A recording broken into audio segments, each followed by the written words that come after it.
ये इस कहानी का 9वां भाग है। लोभ। भीम सिंह ने उन्हें उठने के लिए इशारा किया। उसने उनके हाथ में आमंत्रण पत्र रख दिया और विनम्रता से मुस्कुराते हुए उनसे पूछा, सज्जनों, क्या ये मेरे आमंत्रण पत्र इस्तेमाल करके मेरे साथ प्रवेश करने की अनुमति पा सकती हैं? चारों सुरक्षा कर्मियों में से राजकुमार को ना कहने की हिम्मत किसमें थी? वो एक राजकुमार को कैसे मना कर सकते थे?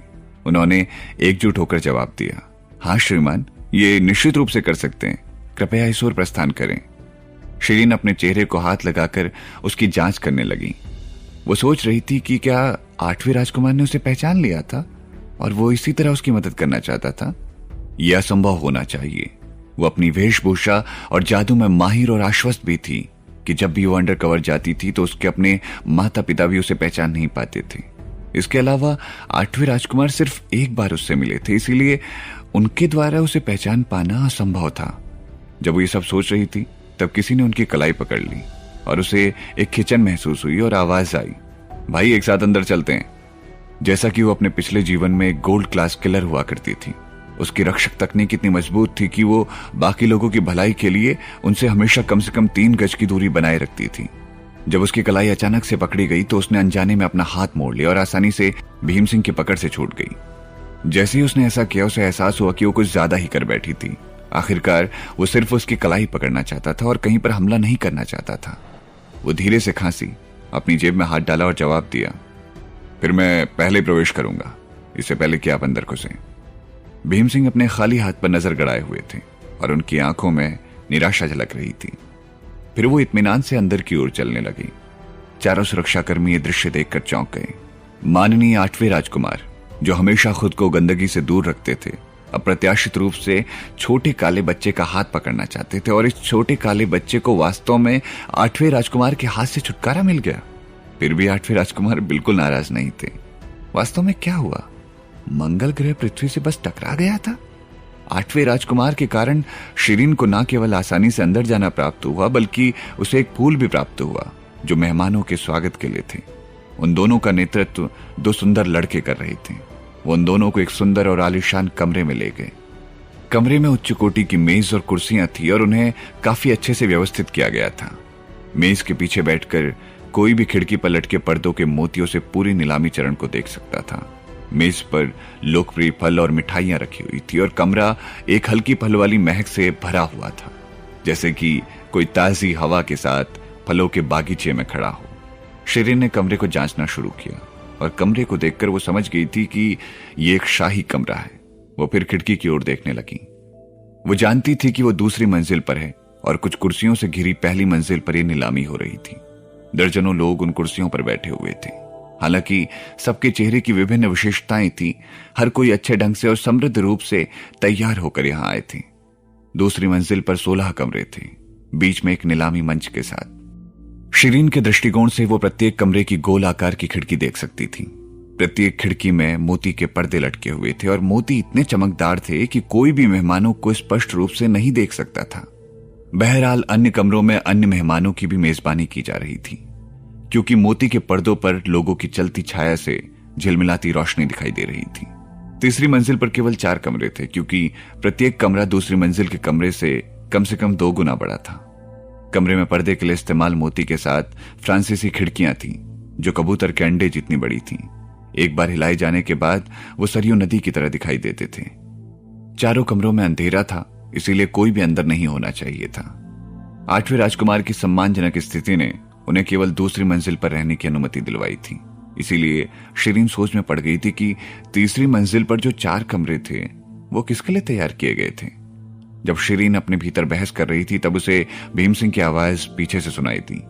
उन्हें उसका चेहरा देखकर पता लग चुका था कि उसके मन में क्या शंकाएं थीं ऊपर के कमरों को देखकर। दूसरी मंजिल पर ये कमरे शाही राजकुमारों और वजीरों के लिए तैयार किए गए हैं, जबकि तीसरी मंजिल के कमरे महामहिम और 3 सबसे बड़े कुलों के बड़ों के लिए तैयार किए गए हैं। सूचना से शिरीन की शंकाएं दूर हो गई। आखिरकार उसने पहले भी इन 3 कुलों के बारे में सुना था। ये भूमि जिसने युद्ध कला को इतना सम्मानित किया, उसके पास न केवल एक शासक था बल्कि इन 3 वंशों के अधिपति भी थे। 3 सबसे बड़े वंश नंदा कबीले, चोला कबीले और खांसी कबीले थे। उन 3 सबसे बड़े कुलों को 3 अलग अलग राज्यों में बांट दिया गया था, जहां उनके लाखों शागिर्द रहते थे जो उनसे युद्ध कला सीखते थे। हालांकि उनके अभ्यास के तरीके अलग थे, लेकिन प्रत्येक कबीले की युद्ध कला प्रभावशाली और अविश्वसनीय थी, क्योंकि आधुनिक युद्ध कला को केवल इन 3 कुलों के भीतर ही सीखा और अभ्यास किया जा सकता है।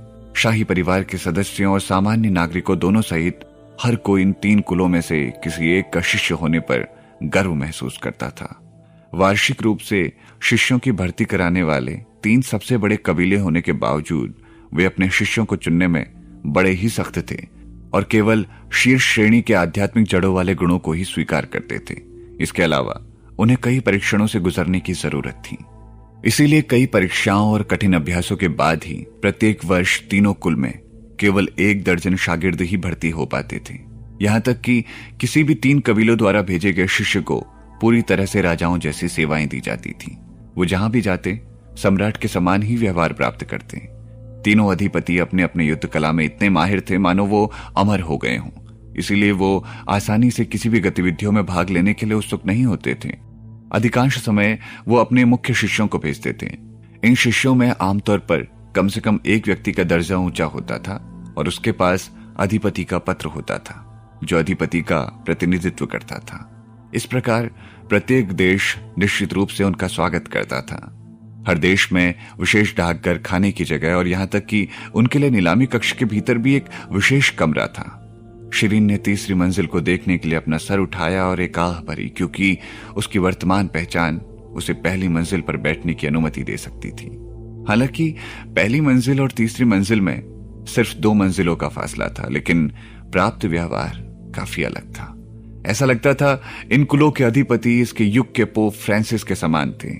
उन्हें सम्राट के समान दर्जा प्राप्त था, लेकिन उनकी शक्ति और अधिकार स्वयं सम्राट की तुलना में अधिक मजबूत थी। छोटे भाई, आप यहां से क्या खरीदना चाहते हैं? भीम सिंह ने चाय की चुस्की लेते हुए पूछा। वो चाय पीता हुआ काफी अच्छा और राजसी लग रहा था। शिरीन ने उस पर नजर रखी और जैसा कि उसने व्यापक रूप से देखा, वो जानती थी कि भीम सिंह चाय बनाने में अच्छा था और वो उसके पूर्व प्रेमी डॉक्टर नमित गुप्ता से बहुत बेहतर था। उसका दिल डूब गया, क्योंकि वो व्यक्ति वापस याद करने लायक नहीं था। फिर वो अजीब तरह से बेचैन महसूस करने लगी और जम्हाई ली। मैं यहां सिर्फ घूमने और सीखने के लिए आई हूं। इसी बीच नीलामी पहले ही शुरू हो चुकी थी। शिरीन एक नजर लेने के लिए खिड़की पर झुक गई और अपने आप में आहें भरने लगी।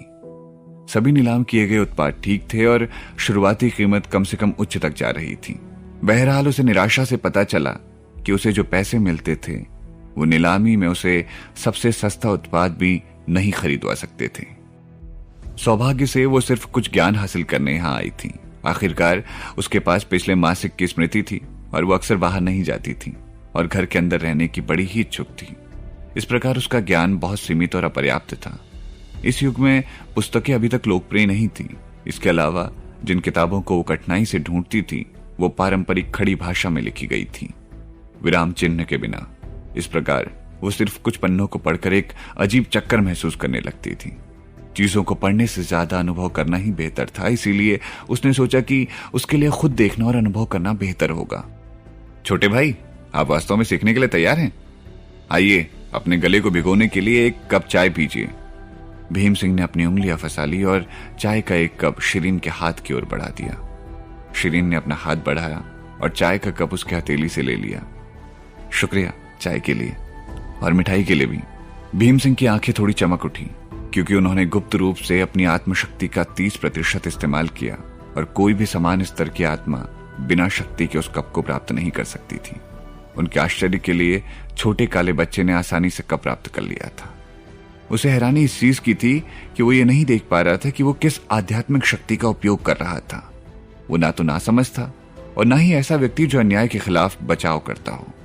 भीम सिंह शिरीन पर कृपा करके उसे अंदर इसीलिए लाया था क्योंकि उसने उसे सुरक्षाकर्मी के खिलाफ उसके द्वारा इस्तेमाल की जाने वाली तकनीक को देखा था और उसने ये तकनीक सबसे पहले शिरीन को इस्तेमाल करते देखा था। उसे उस पर संदेह हुआ, इसी कारण वो उसे अंदर ले आया। वो उसका हाथ पकड़कर उसकी जादुई ताकत का परीक्षण करना चाहता था, लेकिन उसने कभी नहीं सोचा था कि वो उसे अपना हाथ छुड़वा लेगी और उसे परीक्षण करने से रोकेगी। शिरीन खुद को छिपाने में बहुत अच्छी थी, यहां तक कि उसका स्पष्ट जन्म चिन्ह भी अच्छी तरह से छुपा हुआ था। उसके शरीर का आकार पूरी तरह से बदल गया था।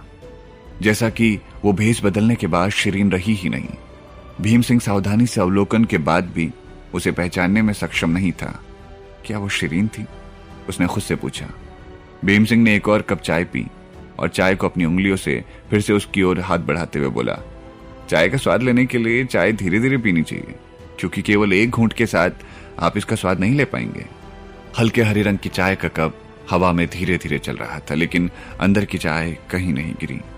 चाय का कप एक हल्की आभा से घिरा हुआ लग रहा। ऐसा इसलिए लगा क्योंकि उन्होंने अपनी आत्मशक्ति का 50% इस्तेमाल किया था। भीमपुर राज्य में बमुश्किल किसी को भी अपनी 50% आत्मशक्ति के साथ भेजा गया था। कितना भी परिश्रम करने से यह गुण प्राप्त नहीं हो सकता था। रमाकांत राव भी नहीं, जो कि उभरते हुए सितारे थे, वो भी 50% इस्तेमाल नहीं कर सकता था।